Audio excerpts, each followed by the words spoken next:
Hello, everyone, and welcome to another episode of Road to Radical Visibility. And my name is Rachel Freemon Sowers, and today I really want to talk about how self-doubt and radical visibility are really intertwined sometimes, and how often we have feelings of self-doubt that either come right before we decide to fully be ourselves and speak our truth and show up as the way we want to show up. And self-doubt can actually come in after we speak our truth, after we advocate for ourselves and become more radically visible to ourselves and to other people. So if you don't know who I am, my name is Rachel Freemon Sowers, and I am a licensed psychotherapist and visibility coach. And I am so passionate about helping people in the LGBTQ plus community, which is my community, the neurodiverse community, which is my community, and females, the female community, the women who are really wanting to be more bold in the expression of themselves, their truth, and their mission in business and in life. And so if you are one of those people, I just want to say welcome. Thank you for being here, and I look forward to talking with you about this topic. Now, I'm wondering how many of you have experienced self-doubt. Maybe you have had times when you wanted to speak your absolute truth. In fact, it was just like the other day, something was happening with one of my family members, and I needed to just say my truth. Now, independent of what their reaction was going to be, in those moments, still now, people can experience, and even I experience sometimes, is this really what I want to say? How can I say this respectfully to myself and then to other people? And how can I not be responsible for other people's feelings, opinions, or thoughts about the way I want to be and interact in the world? And self-doubt shows up in several different ways. And I'm wondering if it shows up in any of these ways for you. So it can show up as avoidance. We avoid a lot of times. Did you know that people on TikTok, only 9% of people on TikTok create video content? Like, that's crazy to me.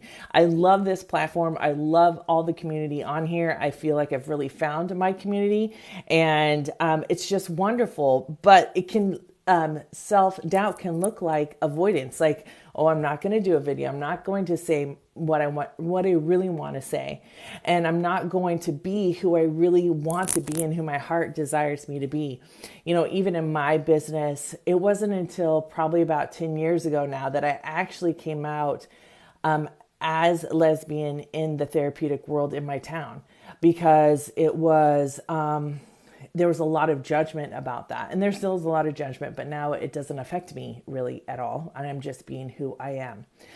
And self-doubt also shows up as resistance. Like, I'm not doing that. And I'm wondering if you've ever had a time where you're just like, nope, nope, nope.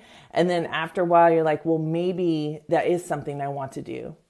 How many times have you wanted to speak your truth and be honest with someone and communicate from a heartfelt way, and the thoughts of what they're going to think, or the thoughts of how I'm going to be viewed, or what will happen? Like, will they decide that they're not going to be my friend? Will they decide to ditch me as their family member?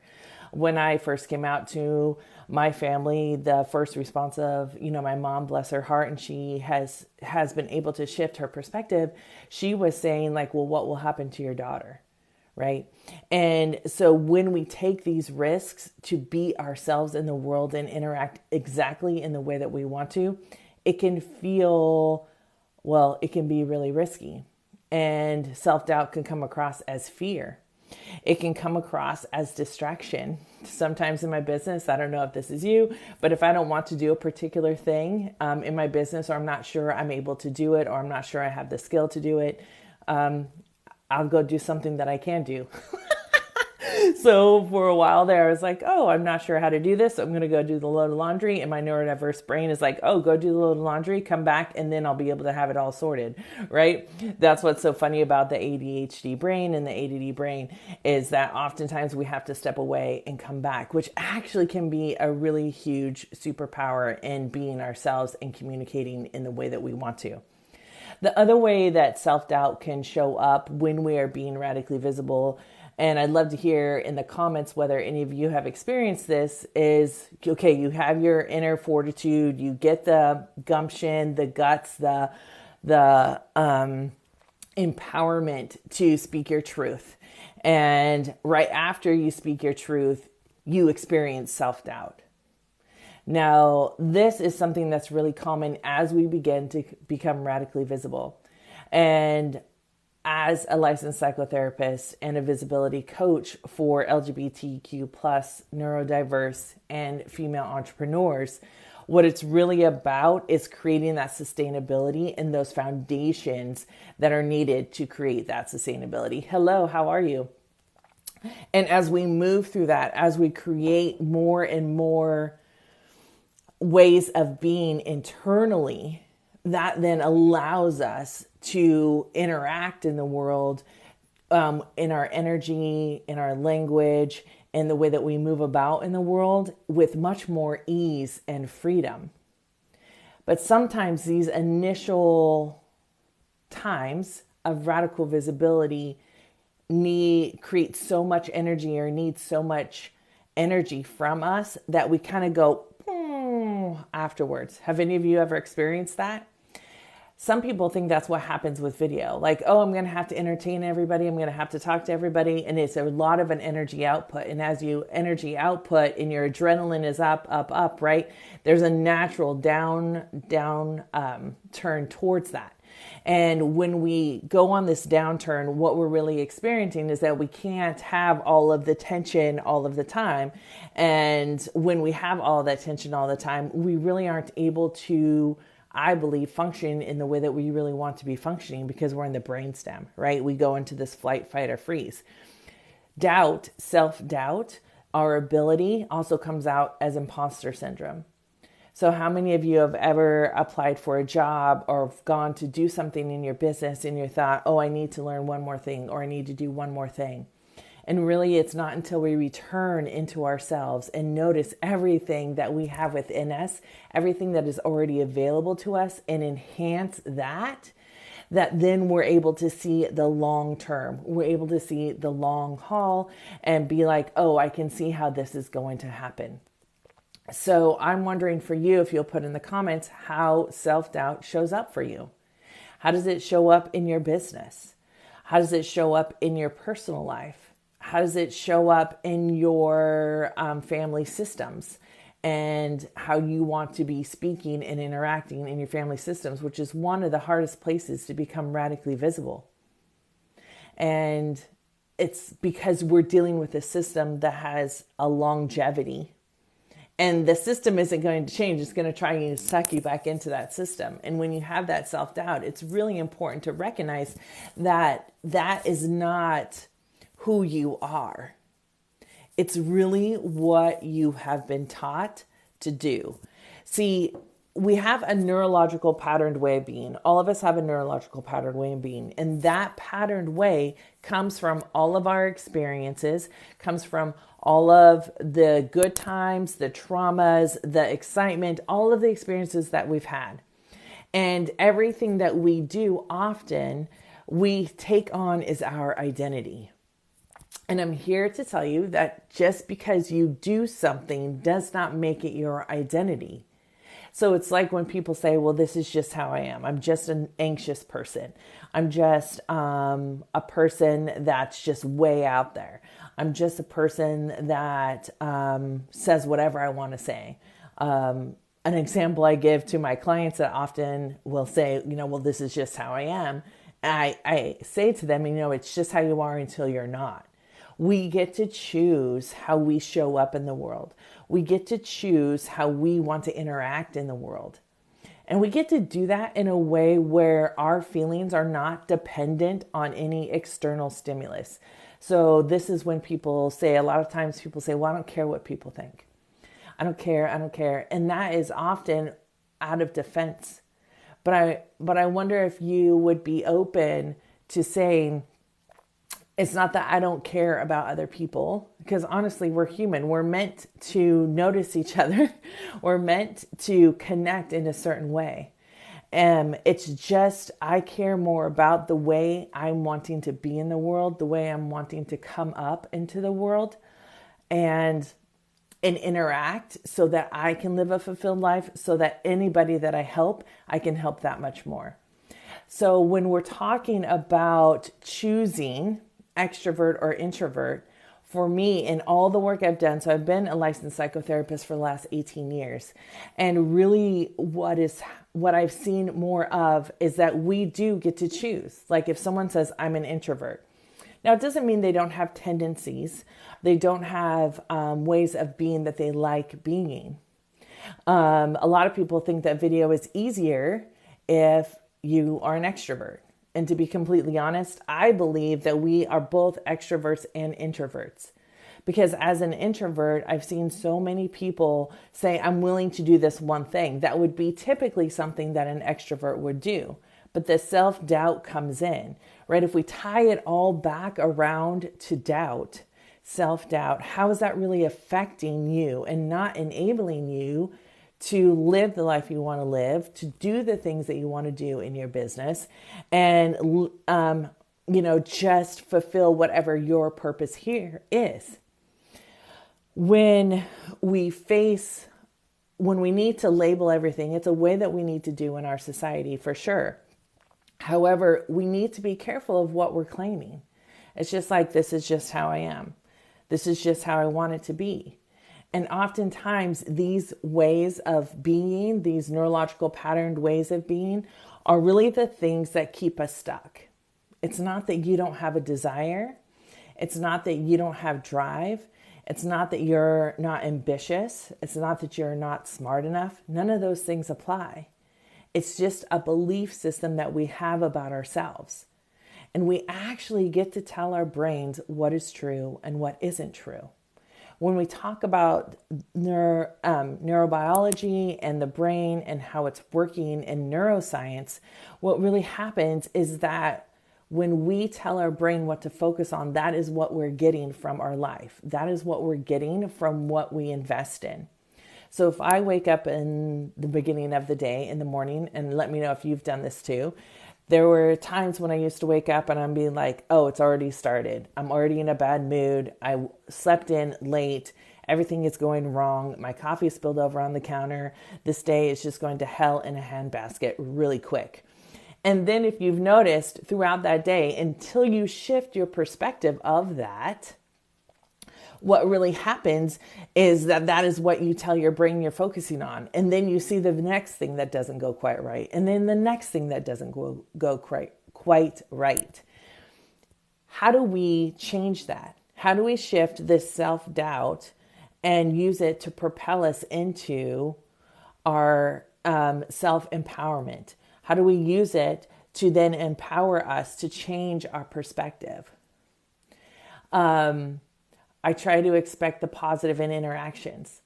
I love that because when you know how you want to be in an interaction, it doesn't matter how the other person is.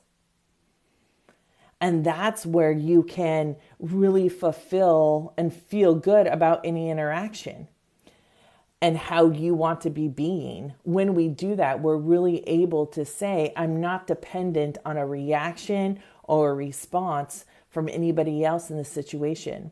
I spoke at the Women's March in our town here, and it's the largest crowd I've ever spoken to in a public speaking realm.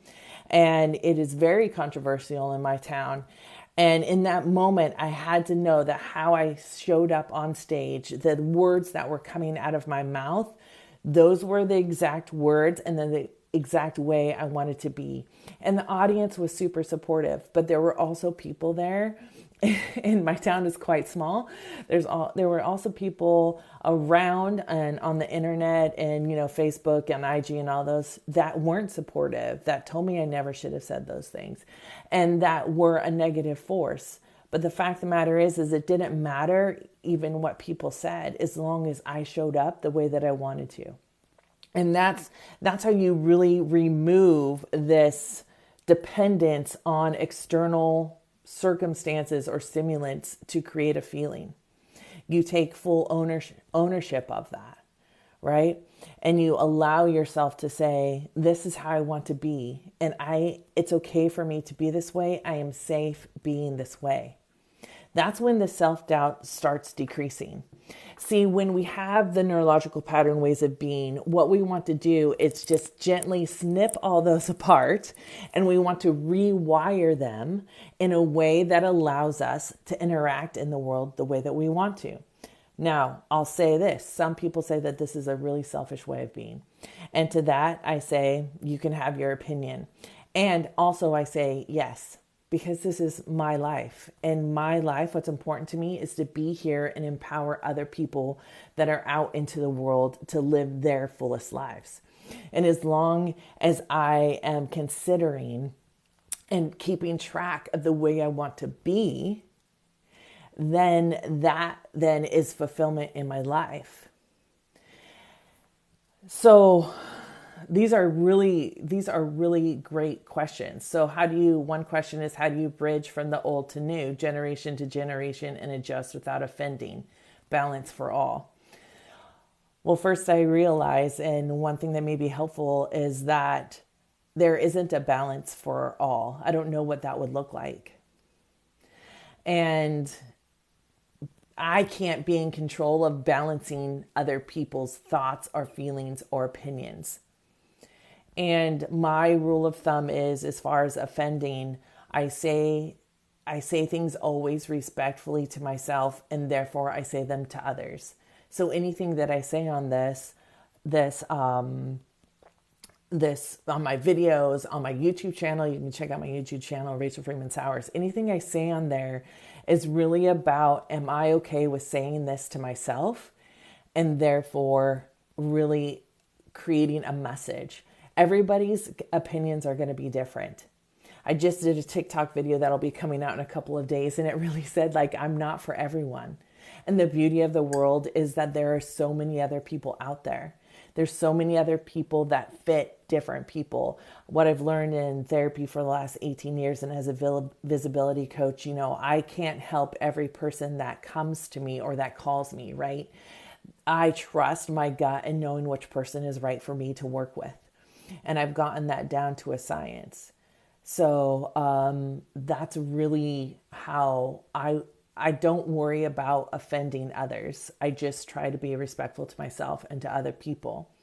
Generation to generation, and that self-doubt and communicating. It's interesting to see how, my mom's beliefs, she's going to be 75 this year, are her generation, she's baby boomer, to mine, who I am Generation X. And, the generation, the millennials, no, I think it's Z and then millennials. And there's definitely trends that you can see there. And I always go back to humanness. With self-doubt, if I go back to my own humanness and I'm compassionate with myself and I say, hey, that is not quite what I wanted to say. If I'm humble enough to say, I want to act in this certain way, I want to interact in this certain way. When I know how I want to be in the world, when I know how I want to move about in the world, it makes it much easier to then not worry about other people. And it's not a self-obsession necessarily, but what it is an intense awareness about how I want to be. And the fact of the matter is, I did a video yesterday or the day before here on my TikTok. You can go check it out. But it really was about, like, we can't be responsible for everyone else. Now, that doesn't mean you can't be supportive. And we're talking about children, it's a different thing. But adult to adult, there's going to need to have the other person take that responsibility. And it's our job to allow them to do that. It's our job to empower them to do their own personal and professional growth. So when my clients come to me and they say, I want to be myself, I want to be fully myself in business and realize that I can be successful, wildly successful at it. I'm tired of conforming.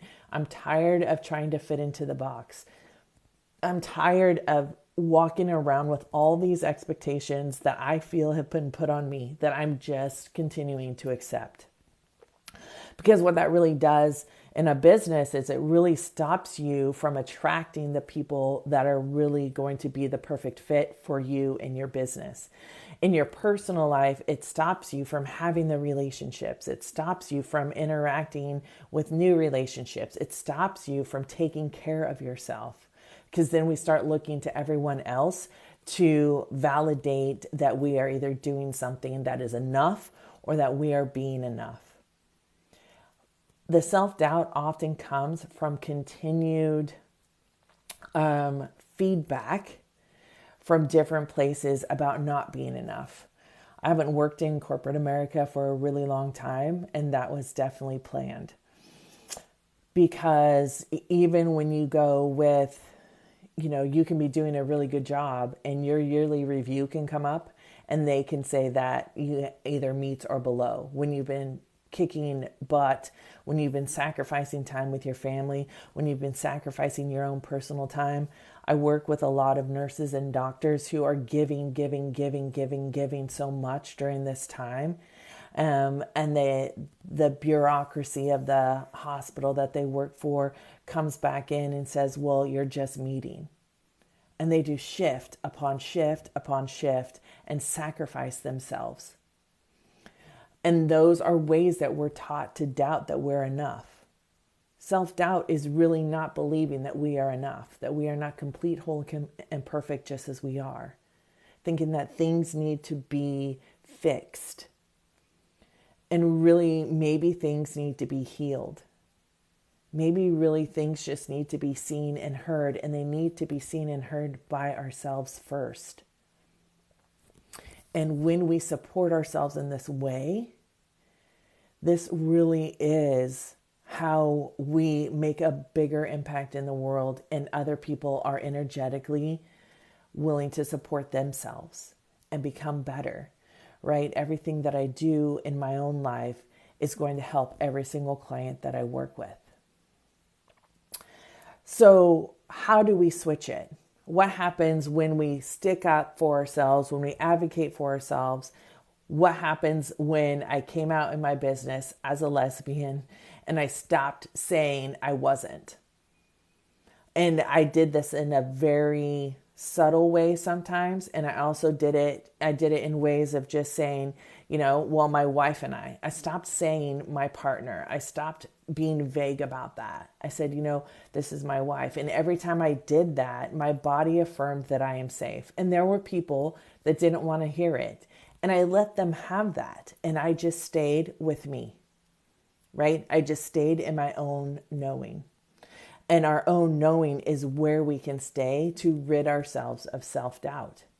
Now, it's going to come up again, believe me. And the next time I go on stage, I'm going to have the thought of, is this speech going to be good enough? Am I going to communicate the way that I want to? Is what I'm saying going to be effective? When I get out of my head and down into my heart, everything changes. When I stop trying to figure out what everyone else needs and I see something that really ignites my heart and a message and I do that, it changes everything. And it's really hard to take that first step. And for any of you that are out there wondering, how do I take that first step to my own radical visibility? How do I take that first step into really decreasing my self-doubt in a way that allows me to show up as myself? Yes, and not worrying about what everyone else wants to hear. But the beauty of being human is that we are all connected. And to have to be wondering what everyone else wants to hear or see from you or expect from you only increases the self-doubt. So here are some steps that you can take. The first one is always the awareness in yourself. So if you're struggling to be your fullest self in different areas, it's about saying to yourself, it is safe for me to be lesbian and own a business. It is safe for me in my town to be lesbian and own a business. Those are the things I had to say to myself. And as I started doing that, the miraculous thing is that people I got to serve way more people in the LGBTQ community. They were able to find support. They were able to then empower themselves to continue to speak their truth and show up. In business, it can look like I am safe in creating a video. I am safe in allowing people to see and hear me. Maybe you make a video and you use it for yourself and you only do it for yourself, and then you go back and watch that. The more you begin to make these small steps, the less the anxious reaction, the anxiety, the fear really overtakes you. Because what it is that you're getting used to being that way with you. Think about that. You're getting used to being this way with you. Now, if you're working with family and you're like, this thing is happening in my family and I really feel like I need to say something. There are people in my family still who do not believe, they say they love me or they love you, but then they have all these beliefs that go against that don't make sense to me. So one of the things that I have to do in those circumstances is decide is when I want to say something and when I don't want to say something. It's not always saying something that creates radical visibility. It's knowing how you want to interact in any given situation. And one of my core beliefs is being authentically me. And that means I'm going to demonstrate my intelligence. I'm going to demonstrate how I want to be in the world. I'm going to hold my wife's hand. I'm going to not worry if you're uncomfortable with me holding my wife's hand, right? If that's on someone else. So it really is allowing yourself to unattach from someone else's way of being. And really deciding who are those people that are most important. And honestly, I feel like here on TikTok and on YouTube, I have found community about people who I truly care about and they truly care about me. The connections don't always have to be in your same physical area. And it's really important for us to know that we can have that energetic exchange. The other step that you can take is really beginning to surround yourself with people who may be understanding. So here, there are online communities everywhere that maybe you can find and join, because it's hard to go it alone. I'll just say that. And it's nice to be supported. It's nice to know that there are other people out there like us. So begin to read books. In business, find other businesses that are not necessarily like yours, but for me, it's really finding other LGBTQ plus business owners. It's about supporting more female Black businesses. It's about showing people that I truly care about them and building that relationship. Because for me, that is the most important thing in my business right now, is building relationships. We as people, we want to be seen and we want to be heard. And the first step is always seeing yourself and hearing yourself and making that transformation. So if you want to know more about how I work with people, you can feel free to reach out to me. You can put it in the comments below and say, I'd love to hear more. And you can also check out my YouTube channel. There are tons of videos on there about empowering yourself to be more of yourself, to live authentically, to really allowing yourself to become radically visible to you, to know how to love yourself and how you want to be moving about in the world, so that you can be that person. And we need all of us to be being exactly who we are. All of us to be knowing ourselves and spreading more of that positive impact and that awareness in the way that each one of us does it. Because the diversity is what really makes this rich. So I hope that you have found this helpful today if you've been watching. And if you want to listen more to the Road to Radical Visibility show or podcast, feel free to go and subscribe to my YouTube channel. and look out for the links that will be showing up for the podcast. I will end this video like I end every single video. Please make sure to stay true to yourself, be kind to others, and always, always, always honor the wise one that is within you. I hope to see you all on my YouTube channel and the podcast. Talk to you later. Bye.